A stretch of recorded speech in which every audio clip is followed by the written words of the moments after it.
जनता का निर्णय शिरोधार्य है और कार्यकर्ताओं ने जितने मनोयोग से काम किया और जनता ने इतना भारी मत जो दिया, उनके प्रति बार बार मैं उनको नमन करता हूं और मेरे पास शब्द नहीं है कि कितना मैं उनको धन्यवाद करूं, क्योंकि इस लंबे अभियान में जिस तरह से लोगों ने साथ साथ चलकर अपना सहयोग दिया है, उसके लिए बार बार ऐसे कार्यकर्ताओं को भी और जनता को भी जो इतना बड़ा मतदान किया है भारतीय जनता पार्टी के पक्ष में, उन्हें बार बार उनके चरणों में नमन करता हूं और धन्यवाद करता हूं। सर, हार का क्या कारण नजर आ रहा है आपको? हार का कारण मुझे लगता है कि लोगों ने जो संविधान में भाजपा चेंज बदल कर देगी और आरक्षण का दो विषय मेरे समझ में आ रहा है जो अनावश्यक है।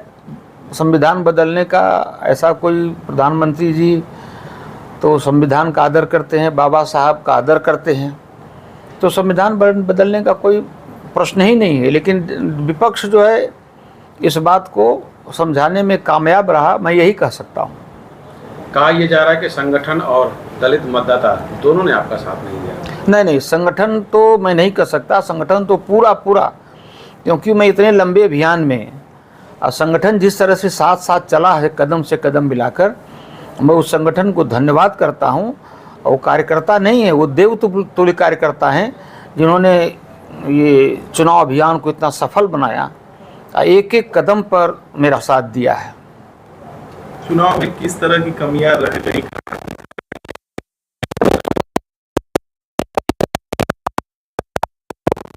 हमको वो कैसे मिलता है? यानी जातीय फैक्टर काम किया? हाँ, जरूर काम किया। और जातीय फैक्टर भी उसको मत कहिए, आप यूँ कहिए कि जो संविधान बदलने की बात आ गई सामने और लोग विरोधी सफल हो गए उसको लोगों को समझाने में, तो जो युवक है, जो नया वोटर है, युवा वोटर है, उसके मन में आरक्षण और ये संविधान का बदलना, दोनों बातें उसके मन में घर कर गई। वो इतना इनर करंट थे कि ऊपर से पता भी नहीं चला कि इतना बड़ा परिवर्तन हो जाएगा। आगे की आपकी रणनीति क्या होगी?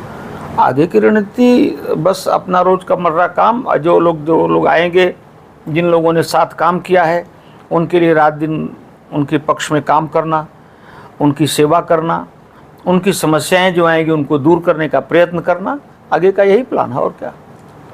गाजीपुर में हमेशा देखा जाता है कि सत्ता के हमेशा विरोध में यहाँ की जनता चुनती है, और इस बार भी अफजाल अंसारी चुनाव जीत गए, और क्या कहना चाहेंगे? यही तो आश्चर्य है कि अफजाल अंसारी चुनाव जीते, ये और के लिए हो चाहे ना हो, मेरे लिए बहुत आश्चर्य है कि बार बार लोगों का कहना कि अब ऐसी गलती नहीं होगी। अनेक लोग कहते थे कि अब जो 19 में गलती कर दिया था वो गलती दोबारा नहीं करेंगे। अफजाल अंसारी जिन्होंने 5 साल तक किसी की हालचाल नहीं लिया, अगर मैं पीछे वाला 2004 वाला अभी 5 साल देखूं तो आप लोग तो लोकतंत्र के चौथे मजबूत स्तंभ हैं। आप भी बता सकते हैं कि वो पिछले 5 सालों में कौन सा काम किया था उल्लेखनीय, तो मुझे तो नहीं लगता है। लेकिन ये आश्चर्य है मेरे लिए कि जनता ने फिर उनको अपना आशीर्वाद दिया है, तो जनता का निर्णय तो सबसे ऊपर है, वो सर्वोपर है। उनका कहना है कि जो जनादेश मिला है सरकार को जो है मिट्टी में मिलाने का काम किया है। नहीं, सरकार में मिट्टी क्या मिलाएंगे, मोदी जी की पुनः सरकार बनने जा रही है और वो विषय अलग है। लेकिन जो मैं बता रहा हूँ आपको, केवल संविधान में ये भाजपा आएगी तो 400 इसलिए मांग रही है कि संविधान बदल देगी, ये समझाने में लोग सफल हो गए। आज 400 आएगी ये इसलिए कहा जा रहा था कि मजबूत सरकार होगी, सारे संसार में सरकार का मान बढ़ेगा, उसके पीछे तो भाव ये था। लेकिन हम समझा नहीं पाए, वो समझा ले गए। क्या मुख्तार अंसारी के मरने का भी फैक्टर? कोई फैक्टर नहीं, वो तो मेरे समझ में नहीं आता। क्योंकि जो जिस भी सभा में मैं बात कहता था कि कम से कम गाजीपुर ने राहत की सांस ली, तो एक भी नहीं ऐसा था जो ताली नहीं बजाता था इस बात पर। सबसे अधिक जन समर्थन इसी पर मिलता था हमको। फिर ऐसा क्या कारण है कि अफजाल अंसारी लगभग 11 बार चुनाव लड़े हैं और ये 8वीं बार चुनाव जीते हैं जी, तो जनता में इतना लोकप्रियता क्यों?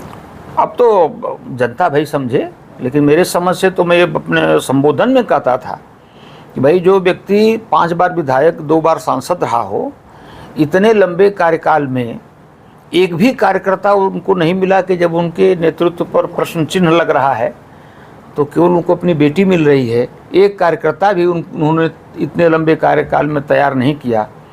ये आश्चर्य है। और जैसा परिवारवाद दुनिया भर की बातें चल रही हैं, तो पहले भी कहता था, आज भी वही बात कहूँगा।